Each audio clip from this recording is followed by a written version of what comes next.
So we've previously talked about radioactive decay that occurs spontaneously. Now we're going to look at nuclear transmutations, and these occur when we take a nucleus and a particle, or two nuclei even, and slam them together and create a product and a ejected particle. Before we look at a couple of examples, let's look at how this is written in shorthand.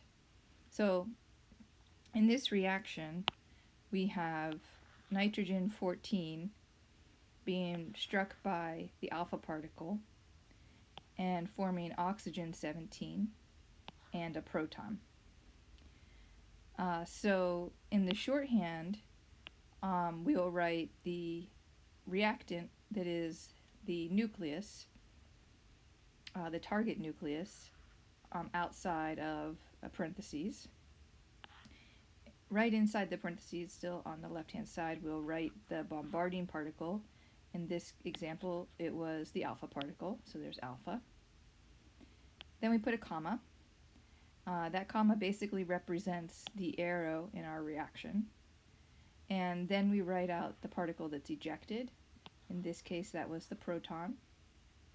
And then finally, the product nucleus, in this case, the oxygen 17. So there's lots of different bombardment reactions that take place, and we're not going to talk about very many of them. And one of the places where they actually do these types of reactions are in particle accelerators. And this is the example, this picture is of the Fermilab, which is located just outside of Chicago. And you'll see these big circles. So these are the paths of the particle accelerators. They're huge. And basically, it's instrumentation that enables particles to move with very high energy and very fast, like at the speed of light, and it causes the nuclear reactions to take place. So you can collide a couple of particles and see what is produced. And if you've heard of the CERN Super Collider, this is where they've been trying to, or have made the Higgs boson. And it's CERN is in Switzerland, and then the Fermilab here is in the States. But there are other particle accelerators as well. So here's another example. So we use particle accelerators to produce transuranium elements. So those are elements with an atomic number of 92 or greater. So for example, we can take plutonium, and that's the target, and bombard it with alpha particle to produce curium and a neutron. And I'm going to have you pause the video here and try to write out this reaction in the shorthand.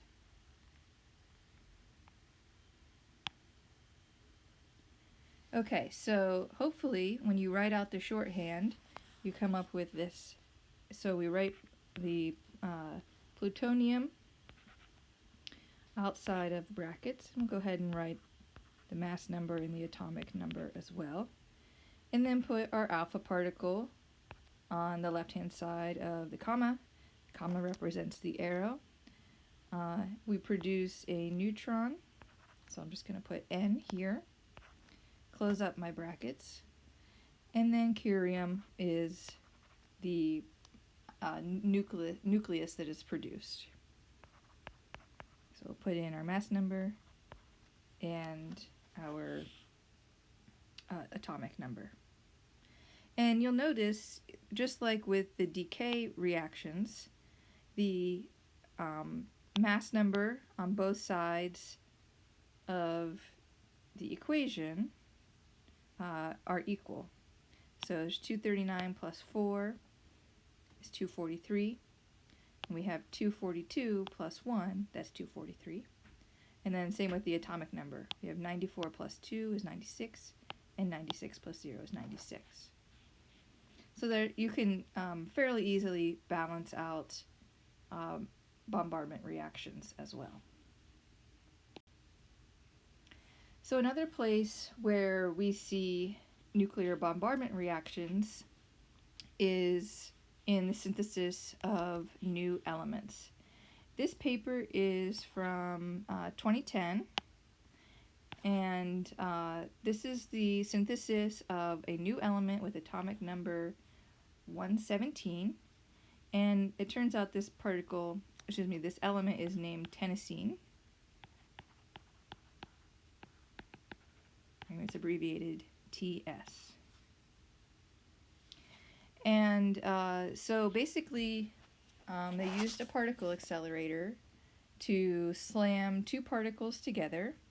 Calcium, a beam of calcium was collided into a mass of berkelium.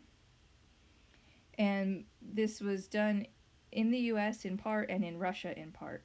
And so in the US, we made the berkelium, a few milligrams of that. Then that was shipped to Russia, and in Dubna they have a particle accelerator where they collided a beam of calcium isotope into the berkelium and produced this particle. And we can look at this reaction. So here's berkelium is atomic number 97, and calcium is atomic number 20.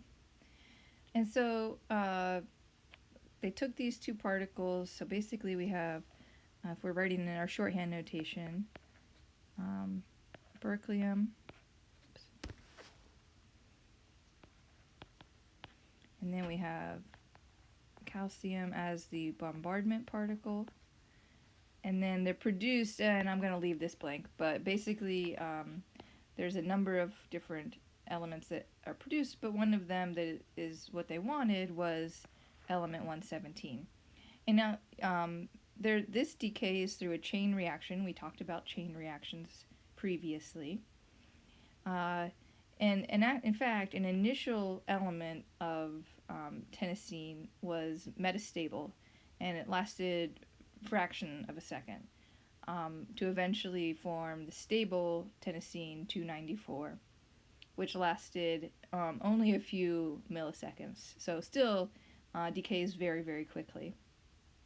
And then it decays through alpha radiation, through alpha decay, many times over to finally get to dubnium. Then that's a stable nuclide. So if we write out the reaction for what happens, we'll have berkelium 249 plus calcium 48. That forms tennessine 297, but it's starred, so that's metastable. Okay, 117. This decays in a fraction of a second to tennessine 294. And then that also, in that process of becoming more stable, gives off 3 neutrons. So that is the formation of this circled tennessine element.